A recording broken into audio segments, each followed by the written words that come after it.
안녕하세요. 혼자서 어린 아들 키우고 있는 30대 여자입니다. 애 혼자 키우는 게 보통 힘든 일은 아니네요.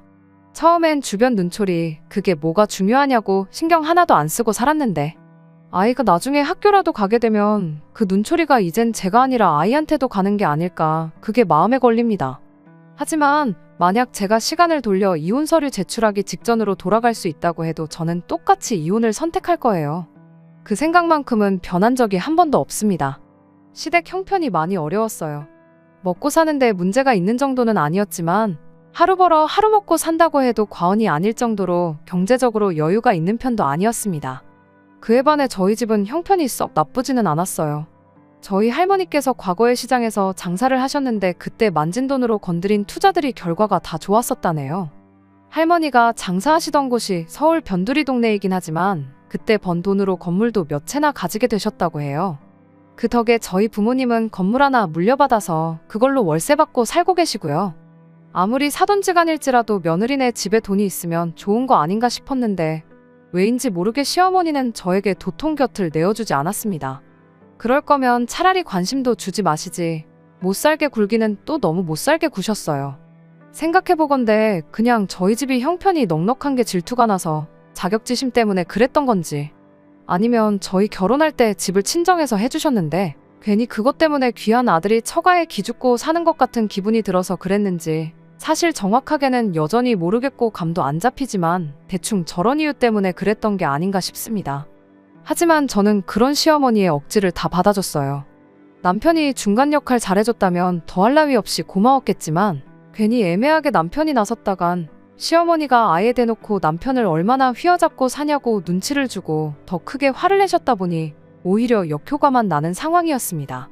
그래서 결국 제가 참는 쪽으로 항상 회피를 했던 거예요. 아무리 저를 못 살게 굴고 그래도 다른 사람도 아니고 남편의 어머니잖아요. 저랑 시어머니 사이가 안 좋으면 중간에서 가장 난처할 사람은 다른 사람이 아니라 제 남편이었을 테니 괜히 고부간의 문제를 가지고 집까지 끌어들여서 남편하고도 사이가 나빠지지는 말자는 생각이었죠. 꼴불견 시짜짓이란 시짜짓은 다 골라서 하시던 분이 저희 시어머니였습니다. 집이 그렇게 먼 것도 아닌데 그놈의 안부 전화는 매일같이 받아야 하는 분이셨죠. 시댁에도 달에 한 번씩은 찾아뵙는 식이었는데 저희가 시댁에 오는 날이면 날마다 뭐 없는 일거리도 찾아서 만들어 놓으시고 그랬어요.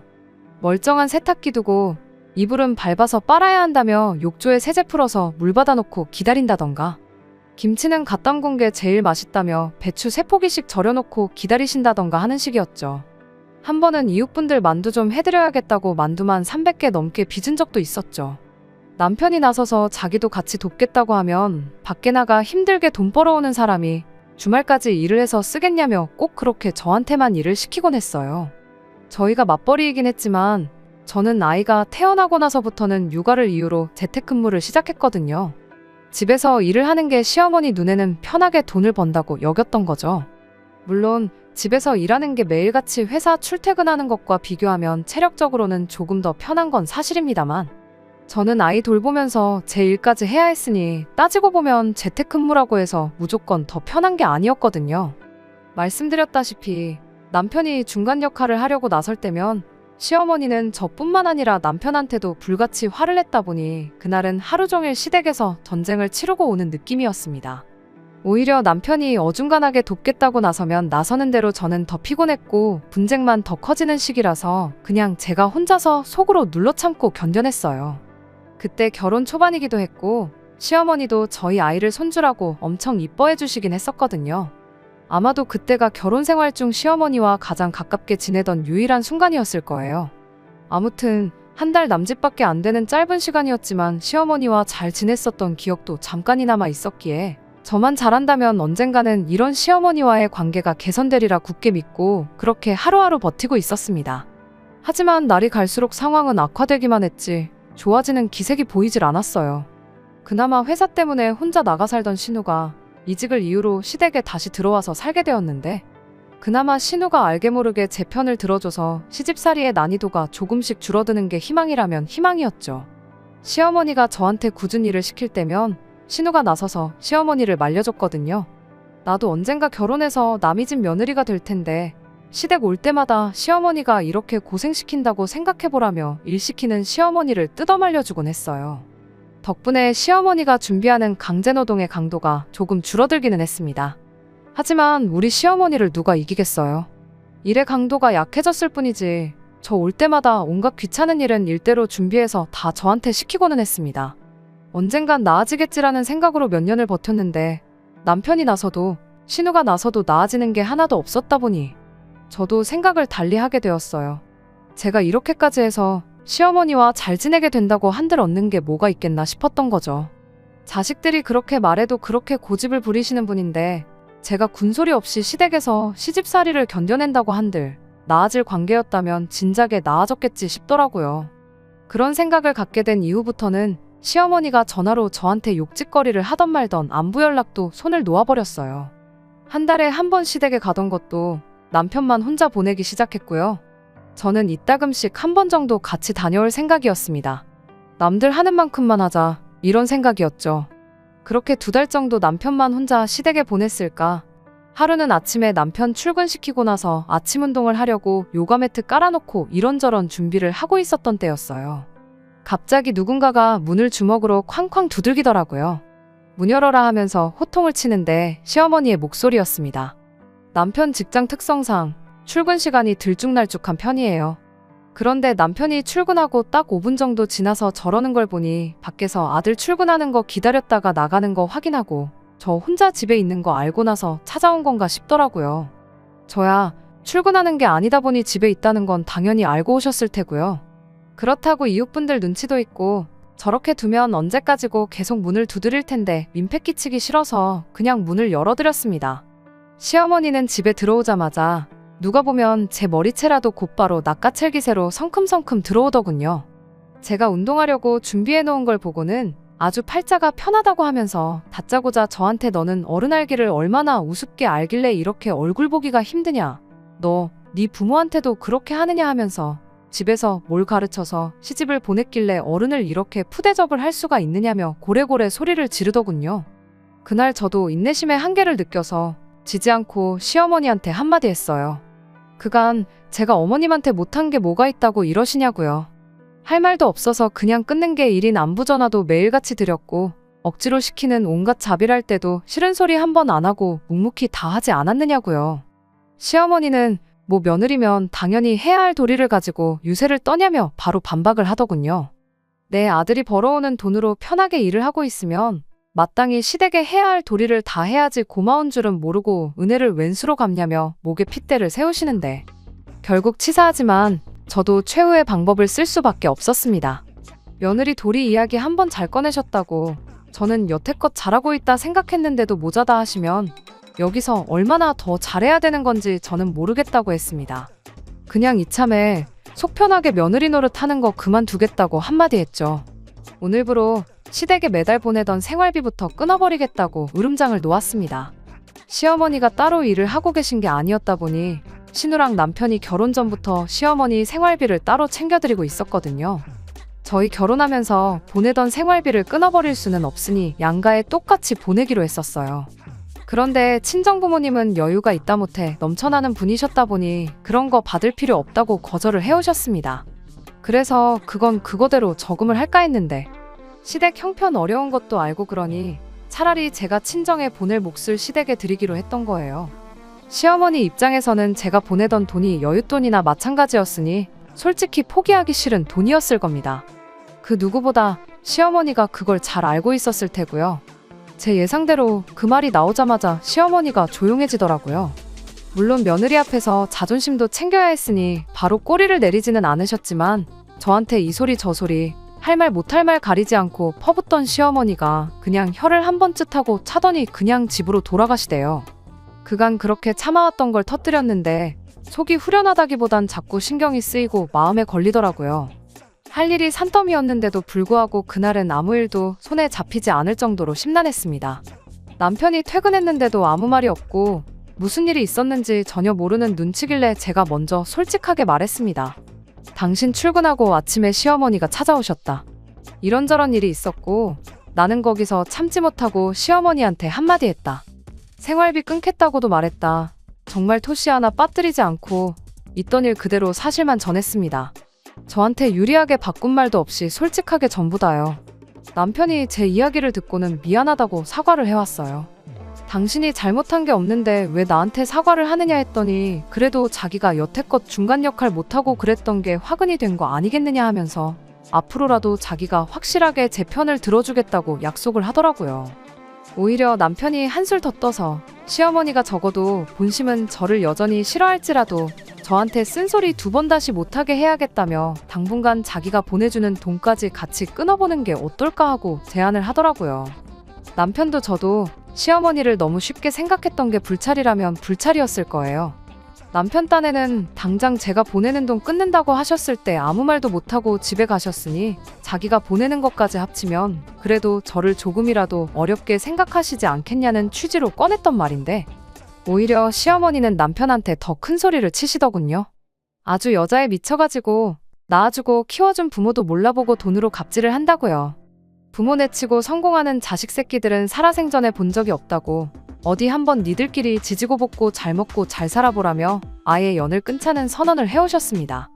예상외의 반응에 남편이 많이 당황하기는 했지만 그래도 제 앞에서 남편으로서 아빠로서 가장 역할 중간 역할 이제 제대로 해내겠다고 다짐을 했던 게 있다 보니 남편도 시어머니 대응에 맞불을 놓았죠. 이 또한 길어봐야 한두 달이라 생각했고 시어머니도 한번 불편한 거 겪어보면 먼저 연락을 해오시지 않겠나 하는 생각이었습니다. 하지만 저희의 예상은 보기 좋게 빗나갔고 그렇게 거의 2년 가까이 시댁하고는 연을 끊고 살게 되었어요. 처음엔 저도 양심의 가책을 느꼈던 건지 신우 통해서 시어머니 용돈하시라고 돈 10만 원씩 몰래 챙겨드리고 했는데 신우도 중간에 껴서 입장이 난처해 보이고 어떻게 중재를 서려고 하는 움직임도 보이지 않았습니다. 그렇게 한 달, 2달 지나고 나니 또 언제 그랬냐는 듯 저를 신경 쓰이게 만들던 그 양심의 가책도 무뎌지기 시작했죠. 그 뒤로는 아예 신우랑도 연락을 할 일이 없었고요. 그나마 남편이 신우랑 연락 주고받으며 시댁 상황이 어떤지 시어머니는 어떤지 소식 정도만 전해들으며 살게 되었습니다. 그나마 있던 죄송스러운 마음도 무뎌진 건 별거 없었습니다. 정말 너무나도 평화로웠거든요. 남편하고 사이는 전에 없이 좋아졌고 저 또한 아이 키우느랴 집에서 일하랴 정신없이 바빴던 것도 한몫했고요. 제가 정신없이 바쁜데 시어머니까지 챙길 마음의 여유가 없었거든요. 사이가 좋았었다면 모르겠지만 좋았던 적은 아이 태어났을 때 몇 주 말고는 단 한 번도 없었으니 저는 그냥 언제까지고 이 마음속 평화가 지속되었으면 싶었어요. 그렇게 더할 나위 없이 만족스러운 삶을 살고 있던 어느 날이었습니다. 정말 뜬금없는 타이밍에 남편이 오랜만에 우리 신우 좀 만나러 가자고 하더라고요. 그 2년간 신우랑도 연락을 안 하고 지냈는데 갑자기 신우는 무슨 일이냐, 뭐 결혼이라도 한대냐 하고 물었더니 신우가 이번에 식당을 창업을 했는데 개업식 한다고 축하해주러 가자고 하더라고요. 시어머니는 저녁에 장사 시작할 때나 오신다고 그 전에 후딱 다녀오자는데 축하고 나발이고 저한테는 정말이지 듣던 중 뜬금없는 소리였어요. 신우가 무슨 재주로 갑자기 식당을 하나 싶었거든요. 요리라고는 라면밖에 끓일 줄 몰라서 시댁 들어오기 전까지는 배달비 때문에 식비가 많이 나가 걱정이라던 신우였거든요. 요리의 요자도 모르는 신우가 난데없이 식당을 창업했다는데 축하하는 마음보다 걱정이 앞섰습니다. 심지어 그때 당시가 끝물이긴 하지만 코로나 때문에 자영업자들 타격을 많이 보던 시기였었거든요. 뉴스에는 잘 나가던 자영업자들도 손님이 없어서 나가 떨어진다는 소식만 날마다 보도되던 시기였는데 무슨 생각으로 식당을 오픈했나 싶었죠. 그런데 또 문제는 거기서 끝이 아니었습니다. 시댁이 형편이 넉넉한 것도 아니고 그렇다고 신우가 직장 생활하면서 돈을 알뜰하게 모으는 스타일도 아니었거든요. 게다가 한 직장 우직하게 다니지 못하고 이게 마음에 안 든다, 저거 배우면 돈을 잘 번다더라 하면서 틈만 나면 이직하겠다고 멀쩡히 잘 다니고 있는 회사 그만두고 새 회사로 옮겨 다니던 신우였으니 더더욱이 무슨 돈이 있어서 창업을 했나 싶었어요. 아무리 당시에 나가 떨어지는 식당이 많고 상가에는 공실이 넘쳐난다고 하던 시기였지만 창업하는 게 돈이 한 푼 두 푼 드는 게 아니잖아요. 그거 다 빚내서 했을 텐데 또 대출은 아무나 받나요? 무슨 돈이 있어서 창업을 했나 싶었는데 남편이 대수롭지 않게 창업자금은 자기가 보증을 서주고 대출을 받아서 차렸다고 하는 겁니다.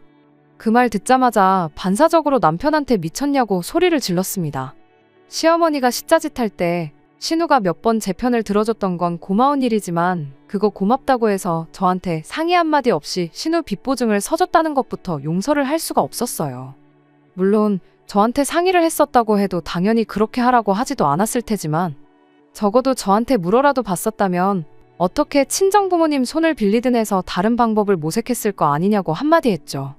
남편은 우리 살고 있는 이 집도 장인장모님이 해주셨는데 내가 어떻게 또 장인장모님 신세를 지겠느냐면서 자기가 옳은 결정을 내린 거니 신경 쓰지 말라고 하더라고요.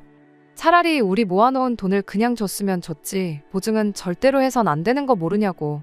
시누이라서가 아니라 우리 친정에서 보증을 서달라고 했어도 당연히 거절하는 게 보증이라고 당신 제정신이냐고 몇 번을 더 따졌어요. 남편은 끝까지 저한테 걱정하지 말라면서 낙관적인 태도를 보이더군요. 코로나도 거의 끝물이지 않냐. 원래 그 자리가 한 달에 억대 매출을 올리던 자리였다더라 하면서 자리가 엄청 좋은 자리니 신우도 앞으로 떼돈 벌 일만 남았다고 걱정을 붙들어 매라는 겁니다. 물론 잘 되면야 좋은 거지만 그 근거 없는 확신이 더 무서웠어요. 한 달에 억대 매출을 올리던 자리였다면 왜 그 자리가 공실이 나 있던 건가 생각은 안 해본 건지.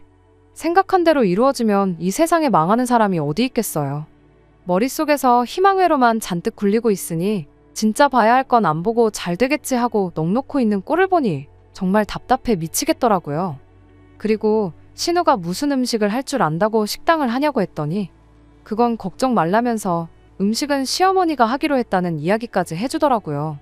산 넘어 산처럼 들렸는데 남편은 어떻게든 저한테 자기가 굳게 믿고 있는 맹신을 저한테도 세뇌시키려고 안달이었습니다. 시어머니가 음식을 하고 신우가 경영을 한다는 소리에 정말 억장이 다 무너지는 기분이었어요.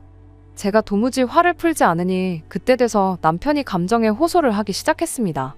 하나뿐인 가족인데 어떻게 모른 척을 하냐고 하면서 지난 2년 동안 우리가 시댁의 생활비를 끊었던 걸 생각해보라더군요. 그동안 신우 혼자 벌어서 시어머니 모시고 산다고 엄청 고생이었다더라. 돈은 돈대로 생활비에 써야 하니 모이질 않고 있고 말은 안 했는데 신우가 처한 상황 때문에 결혼을 전제로 만나던 사람도 있었는데 결혼도 무산이 되었다더라 하면서요.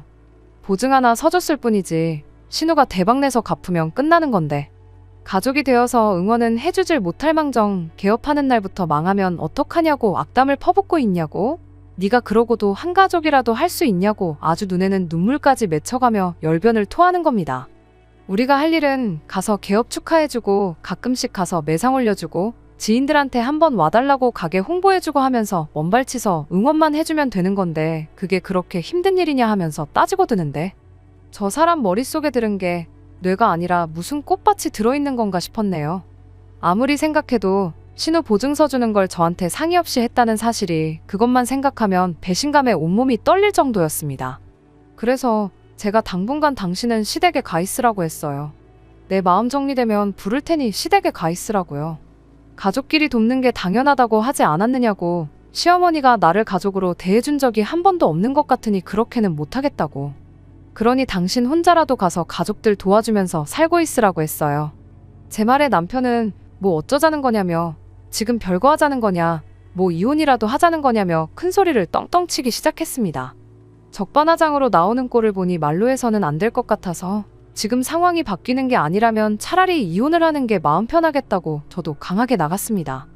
애초에 이런 중요한 일을 상의 한마디 없이 맘대로 하는 사람하고 어떻게 부부 사이라고 할 수 있겠냐고요. 남편은 끝까지 가족끼리 돕지는 못할 망정 끝까지 악담을 퍼붓고 모르는 척을 하냐며 그런 사람인 줄 몰랐다고 그까짓 이혼해주겠다고 하더라고요. 대신 아이는 자기가 데려가서 키울 테니 그렇게 알라고 으름장을 놓는 겁니다. 애는 뭐 데려가면 알아서 혼자 크냐고 어디 자신 있으면 한번 해보라고 했습니다. 시어머니 신우 가게에 얽매여 있으니 애는 당신이 봐야 할 텐데 사람을 써서 키우던 당신 맘대로 하라고요. 그러다 내 말대로 신우 가게가 망하기라도 한다면 당신 혼자 벌어서 빚도 대신 갚아주고 시댁 식구들의 우리 애까지 당신 혼자 벌어서 다 해야 하는데 그때 돼서 후회나 하지 말라고 했어요. 남편은 그제서야 정신을 차렸는지 아무 말도 못하더군요.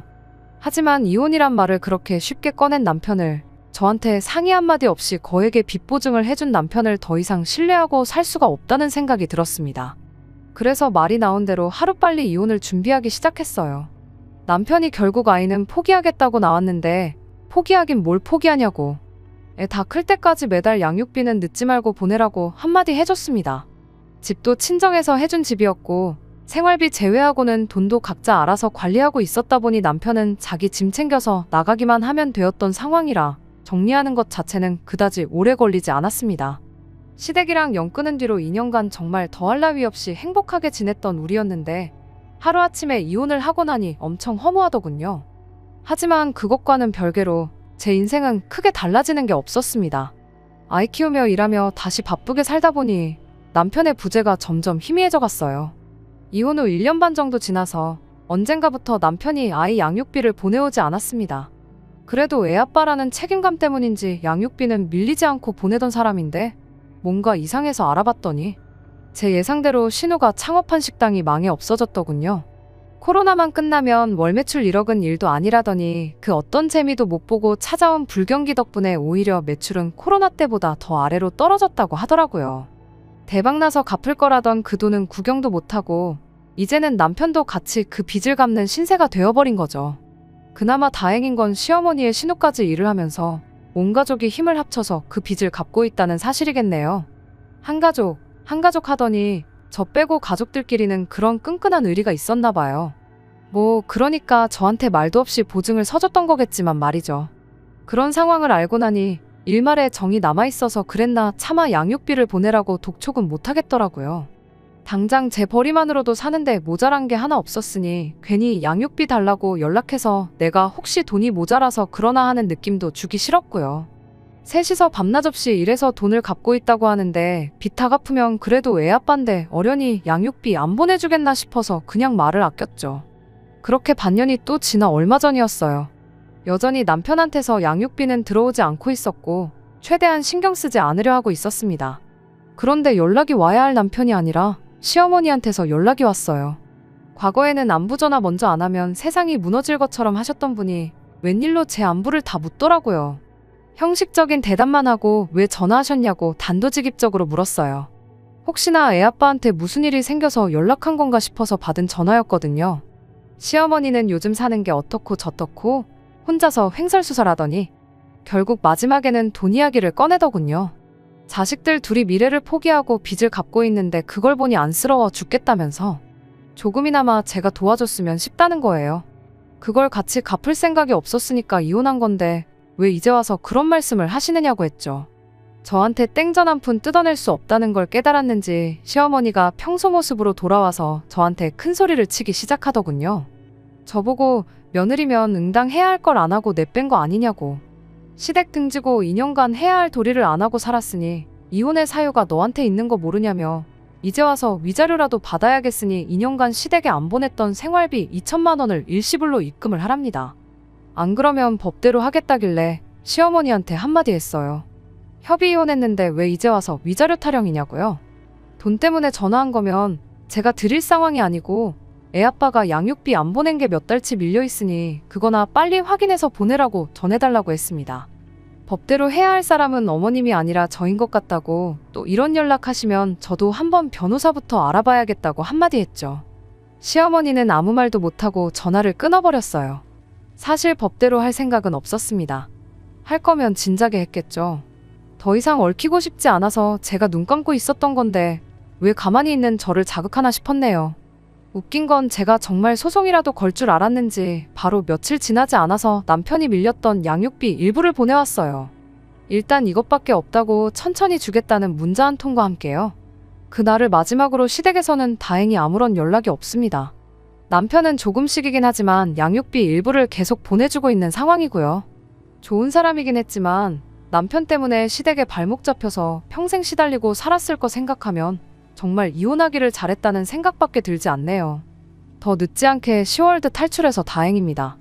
비록 이혼했다는 꼬리표와 함께 아이도 아빠 없이 자라게 하는 게 여전히 마음에 걸리긴 하지만 평생을 불행하게 사는 것보단 당당하게 제 인생 살면서 확실한 행복을 찾으려고요.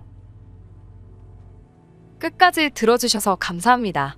오늘의 사연은 여기까지입니다.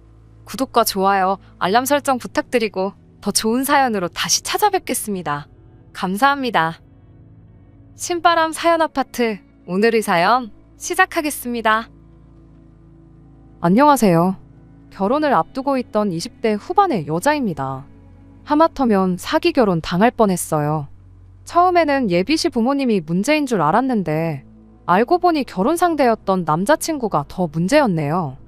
오는 6월에 결혼식을 올리기로 되어 있었고 정말 청첩장 돌리기만 하면 모든 준비가 끝난다고 봐도 될 정도로 결혼을 코앞에 두고 있었습니다. 남자친구는 저보다 6살 연상입니다. 연애는 2년 반 정도 했고요. 남자친구 나이가 있다 보니 남자친구 입에서 결혼 이야기가 먼저 나왔어요. 아무 문제 없이 연애하고 있었지만 생각지도 못한 결혼 이야기에 당황스러웠던 건 사실입니다. 마음의 준비는 되어 있었을지라도 현실적인 준비는 되어 있지 않았거든요. 못해도 제 통장에 1억 정도는 모아놓아야 한다고 생각했는데 실상은 그의 절반도 안 되는 4천만 원이 전부였었기 때문이에요. 남자친구한테도 솔직하게 말했어요. 나랑 평생 함께 살고 싶다는 말은 고마운데 현실적으로 나는 아직 준비가 안 된 것 같다고요. 남자친구는 처음에 제가 돌려서 거절하는 건 줄 알았대요. 그런데 제가 제 입으로 1억 원은 모아놓고 결혼하고 싶다는 사실을 말해왔을 때 그때서야 제가 싫어서 그러는 게 아니고 경제적인 여건 때문에 결혼을 망설이고 있다는 걸 알았다고 합니다. 남자친구가 1억 모으기가 말처럼 쉬운 줄 아냐면서 저보고 얼마나 모아놓았느냐고 묻더라고요. 아직 반도 못 모았다고 하니 2천이냐 3천이냐 하면서 제가 정확하게 얼마를 모았는지 떠보려고 하길래 오빠는 얼마나 모아놓았냐고 제가 먼저 물었습니다. 오빠가 말해주면 나도 말해주겠다고요. 남자친구는 끝까지 대답을 해주지 않았어요. 네가 아직 어려서 잘 모르나 본데 결혼이 서로 사랑해서 하는 거지 돈 쫓아서 하는 거 아니라고 보라고. 그렇게 돈 잘 번다는 연예인들도 이혼하지 않느냐. 돈 많아도 마음 안 맞으면 갈라서고 그러는 게 이혼이라고 하면서 말을 돌렸습니다. 그때 직감하기는 했어요. 모아놓은 돈이 별로 없는가 보구나 하고요. 남자친구 말이 100% 틀린 말은 아니에요. 돈만 보고 결혼한다고 무조건 행복한 건 아니라는 걸요. 하지만 사랑이 밥 먹여주는 것도 아니고 무엇보다 제가 정말 돈만 보고 결혼을 생각했다면 애초에 남자친구랑 연애를 시작조차 하지 않았을 거예요. 제가 뭐 원하기만 하면 아무나 골라서 만날 수 있다는 식으로 제 스스로를 과대평가하는 게 절대 아니에요. 하지만 적어도 평범한 집안에 평범한 회사 다니는 남자친구랑 연애를 하는 것보다 요모조모 조건 따져가며 학벌의 직장도 보고 부모님 재산도 보고 그랬을 테죠. 제가 보고 싶었던 건 결혼을 하기 위해 남자친구가 그동안 얼마나 노력하고 미리미리부터 준비해왔는지 였을 뿐이었습니다. 그런데 뭐 당장에 자기를 TV 어디만 틀어도 나오는 톱스타들하고 비교를 하고 있으니 살짝 어이가 없었어요. 저나 남자친구가 직장이 같은 지역에 있어요.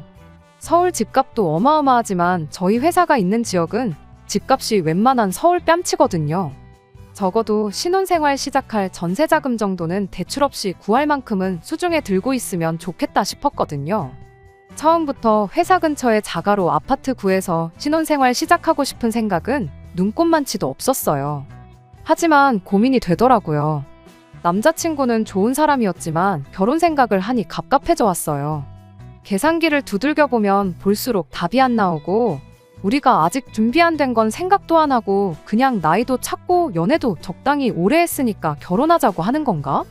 그런 생각도 들기 시작하니 우울해지기까지 하더라고요. 또 그렇다고 모아놓은 돈이 없다고 해서 여태 만나온 시간 뒤로 하고 오빠는 아닌 것 같으니 헤어지자 말하기도 좀 아니다 싶었어요. 제가 그냥 너무 돈에 환장한 속물 같아 보이지는 않을까 그런 걱정을 했었던 것 같습니다. 아무튼 고민 끝에 결국 결론을 내렸어요. 1년만 더 시간을 두고 보자고요. 남자친구가 대번에 헤어지자고 하는 거냐고 묻길래 그게 아니라 반은 결혼은 승낙한 거나 마찬가지인 소리니 걱정 말라고 했어요. 나도 오빠랑 연애하면서 결혼 생각을 아예 안 해본 건 아니다. 청혼은 너무 고맙지만 현실적인 문제도 있고 하니 우리 딱 1년만 같이 고생해서 돈을 열심히 모아보자고요.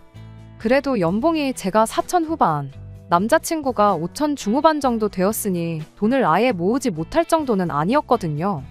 당장 불편하기야 하겠지만 회사 근처에 있는 원룸도 빼서 조금 더 저렴한 곳으로 들어가고 핸드폰도 당분간은 알뜰폰 요금 쓰고 김밥하고 떡볶이만 먹어도 되니까 데이트 비용도 한번 최대한 줄여보자고요. 그래서 둘이 딱 더도 말고 덜도 말고 6천만 원만 모아보자고 했죠. 제가 모아놓은 돈이 4천이 조금 넘었었으니 그거랑 합치기만 해도 1억이 될 테고, 남자친구가 말은 안 해줬지만 분위기 보아하니 1억은 절대 안 되겠지만 못해도 5천 정도는 모아놓았겠구나 싶었거든요.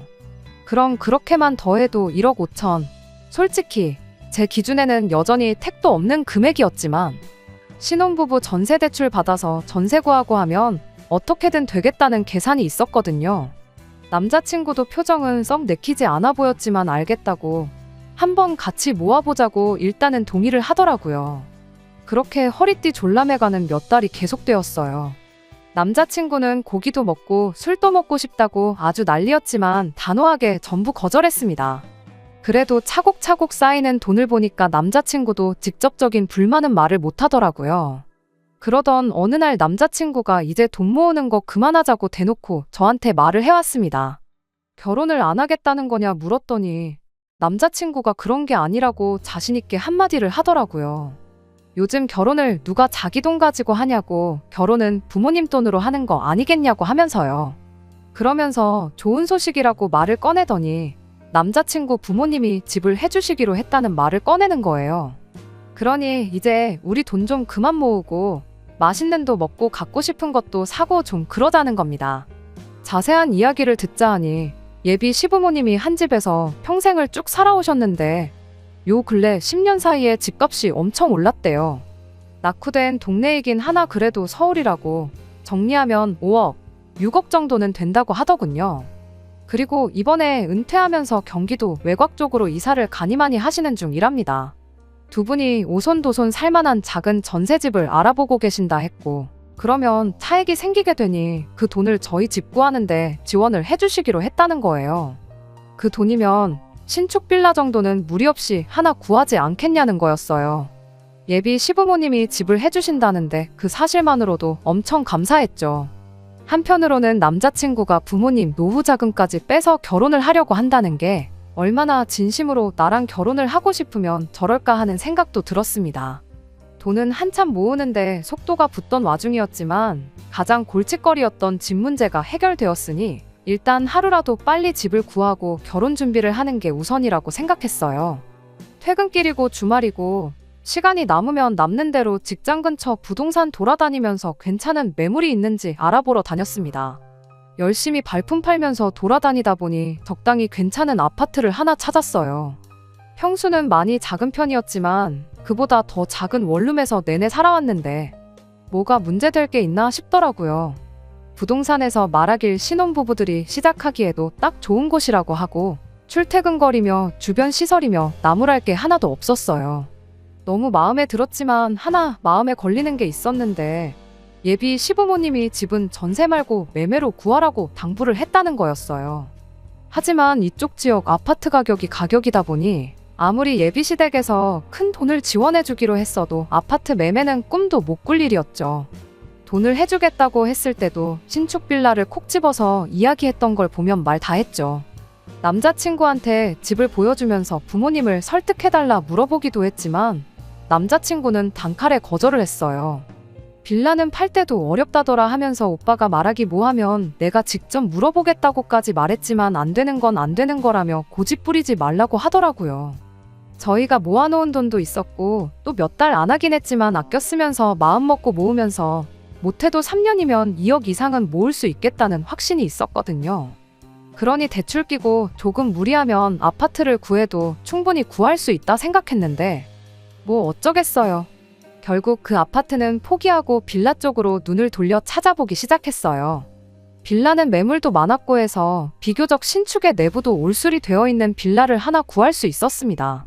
평수도 30평대로 크고 내부도 삐까번쩍해 보였지만 자꾸 그 아파트가 눈에 밟히는 건 어쩔 수 없더군요. 집은 남자친구 부모님 명의로 계약을 했어요. 몇 년 살다가 저희 이름으로 명의를 바꿔준다고 했거든요. 내 돈 한 푼 들어가는 거 없는데 공동명의 안 해주냐고 따지고 싶은 마음도 없었고 오히려 그게 맞다는 생각이 들어서 저도 아무 불만은 없었습니다. 어쨌든 집이 구해졌으니 그 후에는 결혼 준비를 시작했어요. 본격적인 결혼 준비 시작하자마자 예비시댁에서는 예단으로 자동차 한 대를 요구해왔습니다. 아무래도 외곽 동네로 이사를 가게 되니 자동차 한 대는 필수로 필요하다고. 그런데 저희 집 해주는데 대부분의 돈을 사용했고, 그렇다고 노후 자금 털어서 차를 구입하자니 괜히 그랬다가 나중에 저희한테 손 벌리는 상황이 생길 수도 있지 않겠냐고, 그렇게 되는 건 원치 않는다고 하면서요. 저희 부모님께서도 집을 해주셨는데 당연히 그 정도는 하는 게 맞다고 하셨고, 남자친구랑 제가 모아놓은 돈도 그대로 남아있는 상황에 신혼집에 혼수 채우고도 많이 남게 생겨서 요구하는 대로 국산 준중형 차 한 대를 뽑아드렸어요. 그 후에 예비 시부모님이 이사 준비를 하기 시작하셨죠. 주말이면 남자친구랑 찾아가 집 정리하는 거 도와주고 그랬어요. 이사 당일날은 저희가 휴가를 내서라도 짐 푸는 거 도와드리겠다고 했는데, 요즘 업체에 맡기면 정리까지 다 해주고 간다고, 필요 없다고 하길래 알겠다 했습니다. 사실 제가 간다고 뭐 그렇게 큰 도움이 되지 않을 거라는 건 저도 알고 있었기 때문이에요. 대신 이사 끝나고 나면 집 들일 때 제가 크게 한턱 쏘겠다고 약속을 했죠. 예비 시부모님 이사하는 날이 다가오던 어느 날, 예비 시어머니한테서 아주 큰일이 났다고 전화가 왔어요. 지금 살고 있는 집을 빼줘야 하는데 새로 구한 집에 날짜를 맞춰서 바로 못 들어갈 상황이라고요. 무슨 일이냐 물으니 새 집에 잔금 처리하는데 무슨 문제가 생긴 것 같다며 이걸 어쩌냐며 난색을 표하시더라고요. 그때 마침 저희 신혼집이 생각이 났어요. 어차피 결혼식 올리기까지 시간이 많이 남아있던 상황이었고, 저나 남자친구가 돈 모은다고 원룸을 옮겼었는데 그 원룸이 계약이 남아있어서 신혼집은 결혼식 올리고 나서 같이 들어가 살기로 했었거든요. 어차피 예비 시부모님 돈으로 해준 집이기도 하고 저희가 결혼식 올리기 전까지는 빈집이니까 일단 그 집에 들어가 계시고 이사갈 집 문제를 해결하는 게 어떻겠냐고 제가 먼저 제안을 했죠. 처음엔 예비 시부모님은 그래도 어떻게 신혼집인데 당신들이 들어가 살겠냐며 거절하셨어요. 저는 바보같이 이게 처음부터 전부 짜여진 판이라는 건 생각도 못하고 예비 시부모님을 설득했죠. 집을 빼줘야 하는 상황에 어디 가 계실 곳도 없는 거 아니냐, 그냥 몸만 가시는 것도 아니고 짐도 있는데 남자친구 원룸에 들어가 계실 상황도 아니지 않느냐고요.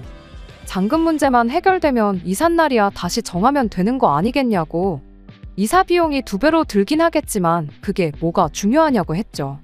예비 시부모님은 마지못해 그럼 그렇게 해야겠다고 저한테 고맙다고 해줬습니다. 이제와 생각해보면 제가 먼저 신혼집 이야기를 꺼내지 않았다면 예비시댁이 되었든 남자친구가 되었든 일단 당분간 신혼집에 가 있는 걸로 하자고 했을 거예요. 이미 다 짜여진 판이었고 외통수나 마찬가지인 상황에 그 계략에 보기 좋게 당해버린 거예요. 그렇게 예비 시부모님이 신혼집에 이삿짐을 옮겨놓고 며칠이 지나서 다시 저에게 연락이 왔어요. 아무래도 사기를 당한 것 같다며 이거 계약금만 날리게 생겼다고 앓는 소리를 하더라고요. 그때는 저도 붕괴해서 뭐 그런 사기꾼들이 다 있냐고 제가 힘닿는 데까지 도와드리겠다고 했죠. 예비 시부모님도 경찰에 아는 사람도 있고 하니 일단 이 집에서 지내면서 알아봐야겠다고. 신혼집인데 먼저 짐 풀어서 미안하다고 하시는데 저는 또 속도 없이 괜찮다고 대답을 했네요. 아무튼 그렇게 예비 시부모님이 신혼집에 당신들 짐을 풀게 되었습니다. 그런데 그때로부터 한 달 정도 지났을 때부터 무언가 이상하다는 생각을 받았어요. 언제부터인가 예비 시부모님하고 통화를 할 때면 뭐 알아보고 있다고만 하지 진행 과정이 어떻게 된다는지 자세한 건 하나도 모르고 계시더라고요. 그 알고 지낸다는 경찰분이 해결사니까 그분이 알아서 해주실 거다 하면서 너무 마음 놓고 지내고 있는데 계약금이라고 해도 한 푼 두 푼이 아닌데 그 어떤 걱정거리 하나 없어 보이는 게 의아했습니다. 그 뒤로부터 저는 매 주말마다 상황이 어떻게 되고 있냐고 물어봤지만 역시나 돌아오는 대답은 그 경찰분이 알아보고 있다더라. 진척이 있으면 먼저 연락을 주지 않겠냐. 힘들게 일하는 사람 보채봤자 반발심만 사지. 이럴 때는 그냥 조용히 기다리고만 있는 게 맞는 거라면서요. 신혼집에 들어갈 저희 가정가구도 알아보고 해야 할 텐데 결혼식 날짜가 다가오면 다가올수록 속이 타는 건 저 혼자뿐이지 큰 돈을 사기당했다는 예비 시부모님도 신혼집에 저랑 같이 살림 차릴 남자친구도 그 누구도 급해 보이는 게 없었습니다. 혼자 마음 따라봤자 해결될 게 없으니 어떻게 저라도 나서서 해결을 봐야지 싶어서 아예 제가 신혼집으로 찾아갔어요. 예비 시부모님이 들어가 살기 시작한 이후로 한 번도 다녀가지 않았는데 들어가 보니 아주 제대로 짐을 풀어놓으셨더라고요. 며칠을 지내더라도 냉장고나 TV, 침대같이 생활하는데 꼭 필요한 살림들 가지고는 이런 말 하기 좀 그런데 아주 신발장에 신발부터 찬장에 그릇까지 싹 다 정리를 해놓고 살고 계셨어요. 심지어 소파랑 커피 테이블은 아예 새로 구매를 하셨나 보더라고요. 예고 없는 제 방문에 연락도 없이 무슨 일이냐고 당황하시더라고요. 제가 긴히 말씀드릴 게 있다고 하니 제 의도를 눈치챈 건지 남자친구도 집으로 부르더군요. 우리 아들 오면 그때 같이 이야기하자고 일단 저한테 차 한 잔 내주시고 소파에서 기다리고 있으라고만 하셨습니다. 남자친구 없어도 충분히 할 수 있는 이야기인데 기어이 남자친구를 부르겠다니 그때부터 무언가 안 좋은 촉이 들기 시작했어요. 곧이어 남자친구가 집에 도착했고 어렵게 이야기를 꺼냈는데 그때 곧바로 본색을 드러내더군요. 너네한테 집 구해주려다가 팔자에도 없는 사기도 다 당해보고 요즘 심적으로 너무 힘들고 지쳐서 새로 집을 알아보고 싶은 생각이 없다더니 마침 집도 넓은데 그냥 이 집에서 다 같이 지내는 게 어떻겠냐고 대놓고 통보를 하더군요. 빈 방도 많은데 놀려서 뭐하냐고 일단 한번 같이 살아보잡니다. 평생 같이 살자는 건 아니고 당신들도 이 사건이 어느 정도 정리되고 하면 그땐 이사를 나갈 테니 절대 합가하자고 하는 소리가 아니라는데 솔직히 이 상황에 그 말을 누가 믿겠어요. 시간이 해결해 줄 거라며 느긋하게 있을 때부터 어느 정도 안 좋은 예감이 들긴 했는데 이 정도일 줄은 상상도 못했죠. 뭐라고 확답은 못 드리고 집에서 나와 근처에 있는 카페로 향했어요. 남자친구랑 단둘이 이야기 좀 나눌 계획이었죠. 그런데 이게 예비 시부모님 두 분의 계획이 아니라 남자친구도 같이 세운 작전이었다는 걸 눈치채게 되었습니다. 대뜸 진명의 이야기부터 꺼내더라고요. 사실 따지고 보면 집도 우리 부모님 이름으로 되어 있는데 우리가 나서서 나가라 마라 할 수도 없는 노릇이지 않느냐고요. 그리고 생각해보면 우리한테 이득이라는 거예요. 일단 부모님이 살림살이 쓰던 거 다 가져왔고 필요한 건 전부 새 걸로 구입하셨으니 우리 혼수 비용을 아낄 수 있다는 거죠. 우리 대신 엄마가 집안일도 해주실 테고 나중에 아이까지 생기면 애들도 맡길 수 있는 거 아니냐고. 그냥 우리는 하던 대로 맞벌이 하면서 돈이나 모으고 있으면 되는 거 아니겠냐는 겁니다. 아무리 생각해도 우리가 이득 보는 것밖에 없지 않냐고 저를 살살 꼬드기는데 그때 확신했던 것 같아요. 애초에 처음부터 집 사주는 이야기는 없었고 돈 때문에 제가 결혼을 망설인다니 아예 부모님 합가시켜서 같이 살게 할 생각으로 예비 시어머니는 물론이고 남자친구까지 같이 판을 짜놓았었다는 걸 말이죠. 눈에는 눈, 이에는 이라고 저도 남자친구 한 번 떠봤어요. 안 그래도 집 해주신다고 했을 때부터 차라리 같이 살면 안 되나 그런 생각도 했었다고 말했죠. 남자친구는 제 말을 그대로 믿고는 그 자리에서 바로 자백을 해버리더라고요. 그랬냐고 그럴 줄 알았으면 그냥 처음부터 같이 살자고 말할 걸 그랬다고요. 보통 부모님 모시고 살자고 하면 다들 싫어하니까 괜히 거절당하는 것보다 자연스럽게 합가할 상황을 만드는 게 좋겠다 싶어서 이렇게 연기까지 한 거라고 혼자 신이 나서 떠드는데 그 웃고 있는 면상에 그대로 마시고 있던 아메리카노를 잔째로 뿌려버렸습니다. 드라마에서나 볼 법한 장면을 실제로 봤으니 카페 안에 있던 사람들이 전부 저희를 쳐다보더라고요. 평소였으면 남들 이목이 집중되면 괜히 말도 제대로 못하는 저였는데 그날은 열받아서 그랬나 큰 소리가 절로 나오더라고요. 부모님 모시고 살고 싶으면 평소에나 한 집에 같이 살지 왜 결혼할 때 되니까 모시고 살려고 하느냐고요. 그것도 결혼할 상대방한테 되도 않는 거짓말까지 해가면서요. 평생을 함께 할 사람한테 벌써부터 이렇게 거짓말하는 사람하고 어떻게 결혼을 하겠냐고. 어차피 니네 부모 집이니까 그 집에서 너 혼자 부모 모시고 오손도손 재미나게 살라고 말하고 자리에서 일어났습니다. 카페에 문을 박차고 나오니 그제서야 사람들 시선이 생각나고 마침 또 카페가 통율이라 계속해서 시선이 느껴지길래 걸음아 나 살려라 하고 저만치 뛰어갔네요. 그 와중에 남자친구가 저를 붙잡겠다고 따라왔어요. 잘 됐구나 싶었죠. 생각해보니 홧김에 파혼하자고는 했는데 정리 안 한 게 생각이 나서 말이에요.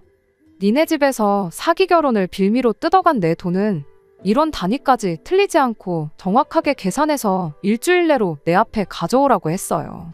그렇지 않으면 민사의 형사까지 내가 할 수 있는 모든 방법을 총동원해 콩밥 먹여주겠다고요. 법대로 하겠다고 하니 그제서야 안 따라오고 먼발치서 제가 사라지는 모습만 지켜보고 있더군요. 그리고 그날 저녁에 미안하다는 장문의 카톡과 함께 수십 통의 전화가 걸려왔습니다. 안 받고 무시하고 있다가 마지막으로 다시 한번 경고해 주려고 전화를 받았습니다. 남자친구가 전화로 싹싹 빌더군요. 부모님이랑 같이 사는 건 없던 일로 하겠다고 그냥 우리 처음에 하기로 했던 대로 이번 달부터 다시 1년 동안 돈 모아서 결혼하자고 하더라고요. 그래서 아직도 이해를 못했냐고 부모님 모시고 사는 것 때문에 파혼하는 게 아니라 대놓고 사기 결혼하려던 그 뻔뻔함 때문에 파혼하는 거라고 다시 한번 말해줬죠. 전화 받은 건 사과받겠다고 받은 게 아니라 진짜 일주일을 넘기면 법대로 할 테니 각오하라고 전해주려고 받은 거라고요. 전화 끊으려고 하니 남자친구가 다급하게 전화 끊지 말아보라고 하더니 다시 싹싹 빌더군요. 사실 당장에 3천만 원이 없다고. 시간을 좀 더 주면 안 되겠냐는 겁니다. 애초에 남자친구는 저한테 결혼 이야기 처음 꺼냈을 때부터 모아놓은 돈이 한 푼도 없었던 거예요. 그 말 들으니 진짜로 파혼하길 잘했다는 생각뿐이었습니다. 시간을 더 줄 생각은 없다고 딱 잘라 말해줬죠. 일단 남자친구 집에서 집 해준다고 말하기 전에 둘이서 아껴가며 모은 돈 중 남자친구 몫이 2천만 원 정도 있었다는 건 알고 있었거든요. 그 이후로 얼마나 썼는지는 모르겠지만 일단 그거 전부 다 받고 자동차는 할부 없이 산 거니까 중고차로 팔던지 해서 돈 만들어 오면 되는 거 아니겠냐고 했죠. 어차피 출고된 지 몇 달 되지도 않은 차인데 중고 가격도 잘 쳐주지 않겠냐고 그러니까 큰 걱정 말라고요. 아무튼 확실하게 파혼 이사와 단 하루라도 늦으면 법대로 하겠다던 단호함 덕분인지 정말 일주일 되기 전에 그 돈은 전부 돌려받을 수 있었네요. 결혼 준비하면서 예약해놓은 것들은 그냥 제 돈으로 위약금 물고 다 취소해버렸습니다. 더 스트레스 받고 싶지도 않고 남자친구 목소리 듣고 싶지도 않았고요. 그냥 제가 뭣도 모르고 사람 쉽게 믿었던 비용이라고 생각하기로 했어요. 다른 건 몰라도 제대로 된 인생 교훈은 이렇게 하나 얻어가네요.